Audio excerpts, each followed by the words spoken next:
नमो नमः। आज हम संस्कृत वर्णमाला के बारे में जानेंगे। संस्कृत साहित्य के महान रचनाकार महर्षि पाणिनि ने संस्कृत वर्णमाला को 14 सूत्रों में प्रस्तुत किया, जिन्हें महेश्वर सूत्र कहते हैं। ऐसा इसलिए है कि परंपरा के अनुसार ये सूत्र भगवान शिव जी के 14 बार डमरू बजाने से उत्पन्न हुए थे। इन 14 महेश्वर सूत्रों के आधार पर संस्कृत वर्णमाला में कुल 48 वर्ण हैं, जिन्हें 3 भागों में बांटा जाता है। पहला स्वर, दूसरा व्यंजन, तीसरा अयोग वाहा। स्वर 13 हैं, जिन्हें पुनः 3 भागों में बांटा जाता है। ह्रस्व स्वर, जिन स्वरों में उच्चारण में एक मात्रा का समय लगता है उन्हें ह्रस्व स्वर कहते हैं, जैसे अ, ई, उ, री, री।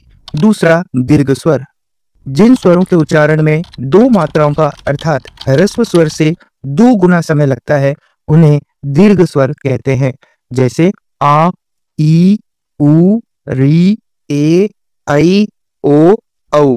तीसरा प्लुत स्वर, जिस स्वर के उच्चारण में 2 मात्राओं से भी अधिक समय लगता है वह प्लुत स्वर कहलाते हैं, जैसे ओम का उच्चारण करते समय ओ को लंबा खींचा जाता है। व्यंजन कुल 33 हैं, जिन्हें भी 3 भागों में बांटा जाता है। पहला स्पर्श, दूसरा अंतःस्थ, तीसरा ऊष्म। स्पर्श व्यंजनों की संख्या 25 है।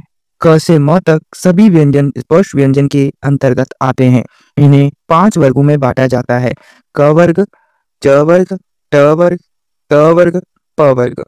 दूसरा अंतःस्थ व्यंजन, ये 4 हैं: य, र, ल, व। तीसरा ऊष्म व्यंजन, ये भी 4 हैं: श, ष, स, ह। तीसरा अयोग वाहा, वे ध्वनियां जिनका अपना स्वतंत्र अस्तित्व नहीं है अयोग वाहा कहलाती हैं। इन्हें स्वराशित भी कहा जाता है। इनका प्रयोग स्वरों के बाद ही होता है।